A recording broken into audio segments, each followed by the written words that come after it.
వామ్మో! వామ్మో! వామ్మో! వామ్మో! వామ్మో! నిజంగా బుచ్చిబాబు గారు మీరు ఇన్ని రోజులదాకా యాడికిపోయారండి? ఆ! ఇన్ని రోజులదాకా యాడికిపోయారండి? ఇంత కథ పట్టుకొని ఇన్ని సంవత్సరాల దాకా ఇంత మంచి కథ పట్టుకొని ఇన్ని సంవత్సరాల దాకా రామచంద్ర గారి దగ్గరికి రాకుండా యాడికిపోయారండి? అబ్బబ్బబ్బబ్బబ్బా!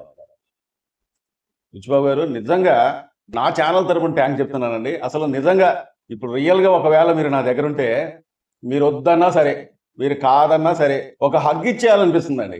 అబ్బబ్బబ్బబ్బా! ఏంటండి ఆ ట్రైలరు. రామ్ చరణ్ గారికి ఇంత అందం అతనెందుకు దాచిపెట్టుకుండు?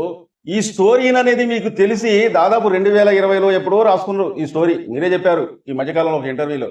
అంటే 'ఉప్పెన' సినిమాకు ముందు రాసుకున్న కథని రామ్ చరణ్ గారికి చెప్పకుండా ఇంత గొప్ప టాలెంట్ అనేది మీ దగ్గర ఉండి కూడా ఇంత నార్మల్‌గా ఎలా కనిపిస్తున్నారనేది నాకు అర్థం కావట్లేదండి. అందుకే పెద్దలు ఒక మాట అంటారు.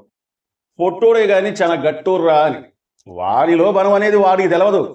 అలాగే మీ టాలెంట్ అనేది నిజంగా ఈ సినిమాలో నాకు తెలిసినంత వరకు ఈ ట్రైలర్ చూసిన తర్వాత, ఈ ట్రైలర్‌లో రామ్ చరణ్ గారిని ఏ విధంగా చెక్కారనేది మాకు స్పష్టంగా అర్థమవుతుందండి. ఎందుకంటే ఈ సినిమా మొత్తం కూడా రామ్ చరణ్ గారిని ఏ విధంగా చూపించారో మచ్చు తునకలాగా ఈ ట్రైలరే చెప్తుందండి. అబ్బబ్బబ్బబ్బబ్బబ్బ! రామ్ చరణ్ గారు ఇక మీ గురించి చెప్పాలంటే ఆ యాక్షన్ ఏంటి? ఆ ఫైట్‌లేంటి? ఆ డైలాగులేంటి? ఆ ఫైట్‌లు అసలు ఆ హెయిర్ ఏంటి? అసలు ఇంత అందం మీరు ఇన్ని సంవత్సరాల పాటు ఎలా దాచిపెట్టుకున్నారనేది నాకు అర్థం కావట్లేదండి. ఈ మధ్య కాలంలో మీ హెయిర్‌కి నిజంగా ఫ్యాన్ అయిపోతున్నారు. టాలీవుడ్ ఏంటి? కోలీవుడ్ ఏంటి? బాలీవుడ్ ఏంటి? ఫిదా అయిపోతున్నారండి ఆ హెయిర్‌కి గూడా. అసలు రామ్ చరణ్, రామ్ చరణ్, రామ్ చరణ్, రామ్ చరణ్, రామ్ చరణ్ పెద్ది, పెద్దిగాడు, పెద్ది పహిల్వాన్. ఈ ముచ్చట తప్ప నాకైతే మాత్రం వేరే వార్త అంటూ కనబడట్లేదండి. సోషల్ మీడియా ఏ ప్లాట్‌ఫారాన్ని మనం ఇలా టచ్ చేసినా సరే, ముందాల పెద్ది. మొన్నటిదాకా 'చికిరి చికిరి చికిరి చికిరి' అనే సాంగ్. మీరు ఆ సాంగ్ అనేది రిలీజ్ చేసిన తర్వాత మిమ్మల్ని చూడటం చాలా తక్కువ. ఆంధ్ర లేదు, తెలంగాణ లేదు, ఆ రాష్ట్రం, ఈ రాష్ట్రం అంటూ ఏమి లేదు. దేశాల వాళ్ళు మొత్తం కూడా ఈ సాంగ్‌కి 'చికిరి చికిరి' సాంగ్‌కి రీల్స్ చేశారనమాట. అందుకే ఆ సాంగ్ అనేది ఎంత సూపర్ డూపర్ హిట్ అయిందో మనం చూసాం. కానీ ఆ ట్రైలర్ చూసినంత సేపు కూడా నిజంగా మీ తండ్రి గారు మెగాస్టార్ చిరంజీవి గారు ఈ రోజున చెప్తున్నా మెగాస్టార్ చిరంజీవి గారు ఎంత తృప్తిగా ఒక పుత్రోత్సవం అంటారు చూసారా? పుత్రోత్సవం అనేది మెగాస్టార్ చిరంజీవి గారికి ఇప్పుడు అనిపిస్తా ఉంటదండి. ఎంత డబ్బు సంపాదించినా తండ్రికి ఆనందం ఉండదు. ఎంత గొప్పవాడైనా తండ్రికి ఆనందం అంటూ ఉండదు. కొడుకు ఎంత ఆనందంగా ఉన్నా తండ్రికి ఆనందం అంటూ ఉండదు. కానీ ఎప్పుడు ఆనందం అనేది అనిపిస్తుంది తెలుసా?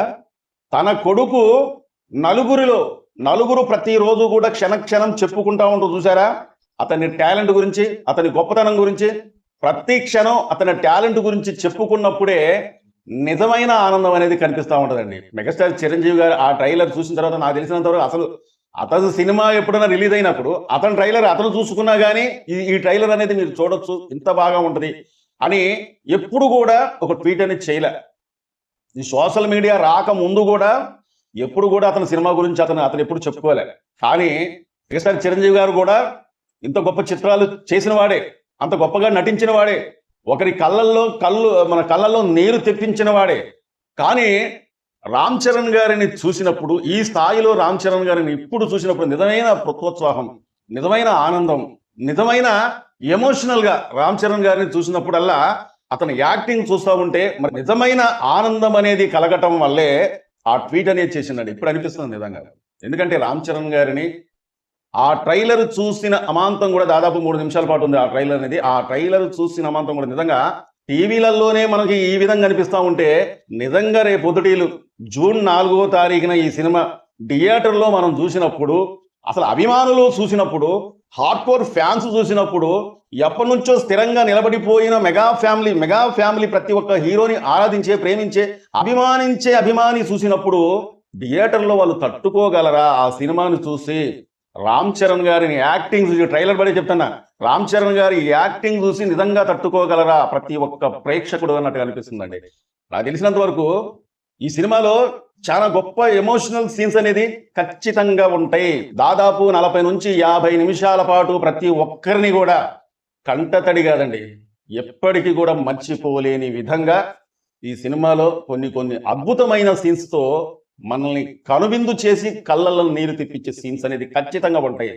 ఇది ఇలాంటి సినిమా అసలు లేట్ అయినందుకు రామ్ చరణ్ గారికి ఇన్ని సంవత్సరాల పాటు మీరు కథ చెప్పారో లేదో నాకైతే తెలియదు, కానీ ఇంత గ్యాప్ ఎందుకు తీసుకుందనేది నాకు అర్థం కావట్లేదు. ఎప్పుడో కరోనా సమయంలో రాసిందట ఈ కథ. అంటే ఉప్పెన సినిమాకు ముందు రాసుకున్న కథని మరి మీరు రామ్ చరణ్ గారికి చెప్పడానికి ఇంత లేట్ ఎందుకు తీసుకుందనేది నాకు అర్థం కావట్లేదు. అయితే కావచ్చులే, ఎందుకంటే కొత్త డైరెక్టరు కొత్త కథ పట్టుకొని వచ్చిండు. నిజంగా ఇతనికి రామ్ చరణ్ గారిని నేనే ఒక వీడియో చేశానంటే నేను అన్నానని కాదు, కొంతమంది ఈ విధంగా అనుకుంటా అన్నారని చెప్పారు. అదేంటంటే రామ్ చరణ్ గారి అంటే కొంతమంది అనుకునే దాన్ని బట్టి రామ్ చరణ్ గారిని నిజంగా బుచ్చిబాబు డీల్ చేయగలడా, సరిగ్గా చూపించగలడా, సరిగ్గా ప్రజెంటేషన్ చేయగలడా, అభిమానులకు వాళ్ళ అంచనానికి మించి ఈ సినిమాని సరిగ్గా చూపించగలడా అని చెప్పి అభిమానులు అనుకుంటున్నారని కాలే, కానీ కొంతమంది సోషల్ మీడియాలో కొంతమంది మాట్లాడుతున్నారని చెప్పి నేను చెప్పాను అనమాట. అయితే ఇప్పుడు నాకేమనిపిస్తుందంటే నిజంగా మనస్ఫూర్తిగా నేనేమనుకుంటున్నానంటే రామ్ చరణ్ గారు కూడా నిజంగా ఈ కథని ఒప్పుకోవడమే చాలా గొప్ప విషయం అనే కింద భావించుకోవచ్చు అండి. రామ్ చరణ్ గారు కూడా ఊహించలేదనుకుంటా, కొత్త హీరోతోని, కొత్త డైరెక్టర్, కొత్త హీరోయిన్ తోని అలాంటి గొప్ప చిత్రాన్ని మనకి చూపించి లాస్ట్ క్లైమాక్స్ లో, ఆ సినిమాలో కూడా లాస్ట్ క్లైమాక్స్ లో ఏం కట్ చేశారనేది మనం చూసాం. ఎందుకంటే నాకు తెలిసినంత వరకు అలాంటి కథని ఒక హీరో ఒప్పుకోవడం చాలా కష్టం, కానీ ఒప్పుకోవడం చాలా కష్టమని మనం అనుకుంటున్నాం, కానీ ఒప్పుకుంటే చాలండి. అసలు అలాంటి కథని ఒప్పుకోవడమే, అలాంటి కథని ఒప్పుకోకపోతే మనం ఇండస్ట్రీలో నిలబడటం కష్టం, అది ఏ హీరో అయినా సరే. మరి ఆ కథని ఒప్పుకున్న తర్వాత దాన్ని డీల్ చేయడం, ప్రజెంటేషన్ చేయడం, ప్రతి ఒక్క ప్రేక్షకుడికి నచ్చే విధంగా దాన్ని రూపొందించడం అనేది కత్తి మీద సాము లాంటిది అనమాట. మరి ఆ విధంగా చూపించి ప్రతి ఒక్క అభిమాని, అంటే అభిమాని గురించే కాదు, ఇక ప్రతి ఒక్క ప్రేక్షకుడు కూడా ఈ రోజు దాకా మనం ఉప్పెన సినిమా గురించి చెప్పుకుంటాం అంటే ఆ సినిమాలో ఆ సీన్, క్లైమాక్స్ లో వచ్చే సీన్ మాత్రం అద్భుతం, అమోహం, అపూర్వమైన చిత్రం అనమాట. మరి అలాంటి సన్నివేశాలు లాస్ట్ లో పదే దర్శకుడు కూడా చెప్తాడు. ఆ సినిమాకి సంబంధించిన కొంతమంది చెప్పేది ఏంటంటే అది ఇంత కూడా లీక్ చేయట్లేదు సోషల్ మీడియాలో. ఇప్పుడు ఆ సీన్ గురించి ప్రతి ఒక్కరు కూడా మాట్లాడుకుంటున్నారంటే ఆ సినిమాకి ఒక వెన్నుముక లాంటిది. అంటే రామ్ చరణ్ గారిని మనం ఆ విధంగా చూస్తూ ఉంటే ప్లాట్ అయిపోతాం కాదు, అసలు థియేటర్ నుంచి మనం బయటికి రావాలంటే చాలా కష్టం. వాళ్ళు ఏసీ ఆఫ్ చేసినా సరే, ఫ్యాన్లు ఆఫ్ చేసినా సరే, నాకు తెలిసినంత వరకు ప్రతి ఒక్కరు కూడా కనెక్ట్ అయిపోవాలంటే అలాంటి సీన్ అనేది ఏదో ఉందండి, మ్యాజిక్ అనేది ఏదో. దర్శకుడు బుచ్చిబాబు ఈ సినిమాకి సంబంధించి రామ్ చరణ్ గారిని ఏదో కొత్తగా చూపెట్టడం కాదులే, కానీ ఏదో కొత్త పాయింట్ అనేది ఈ సినిమా చిత్రంలో మనం ఊహించిన దానికన్నా ఊహించని కూడా కొన్ని పాయింట్లు అనేది ఊహించని కూడా కొన్ని సీన్స్ అనేది దీంట్లో ఉన్నాయి అన్నట్టుగా తెలుస్తుందండి. కొంతమంది సోషల్ మీడియాలో ఏం మాట్లాడుతూ ఉందంటే రామ్ చరణ్ గారు కాళ్ళు కట్ చేస్తారట. అసలు ఆ పదం మనం ఊహించుకుంటేనే, అసలు నోటితో అనాలంటేనే గూస్బంప్స్ వస్తున్నాయి అనమాట. ఇది చాలా మంది అనుకునేది ఏంటంటే రామ్ చరణ్ గారు కాళ్ళు కట్ చేస్తారట. కాళ్ళు కట్ చేయటం ఏంటండి నాకు అర్థం కాదు. ఒకవేళ కట్ చేశారనుకోండి, ఒక హీరో అసలు ఎలా ఒప్పుకుంటాడు? అసలు కాళ్ళు కట్ చేస్తే ఇక సినిమా ఏముంటది? ఎలా కథ అనేది ముందలకెళ్ళిద్ది? నాకు ఇదే విచిత్రం అనిపిస్తుంది. ఒకవేళ కాళ్ళు కట్ చేసినా, చేతులు కట్ చేసినా, ఇప్పుడు ఉదాహరణకు చెప్తున్నా, ఒక క్రికెట్ ఆడాలంటే ముందల చేతులు అనేది ఉండాలి. చేతులు లేకపోతే ఏ క్రికెటర్ కూడా బౌలింగ్ చేయలేడు, బ్యాటింగ్ చేయలేడు.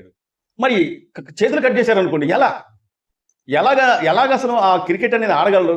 లేదు, చేతులు కట్ చేయలేదు. మరి కాళ్ళు కట్ చేసినా కానీ బ్యాట్ను పట్టుకొని ఆ బాల్ను కొట్టాలన్నా 2 అడుగులు ముందాలేయాలి. 2 అడుగులు ముందాలకి 6 or 4 ఏదో ఒకటి కొట్టాలి.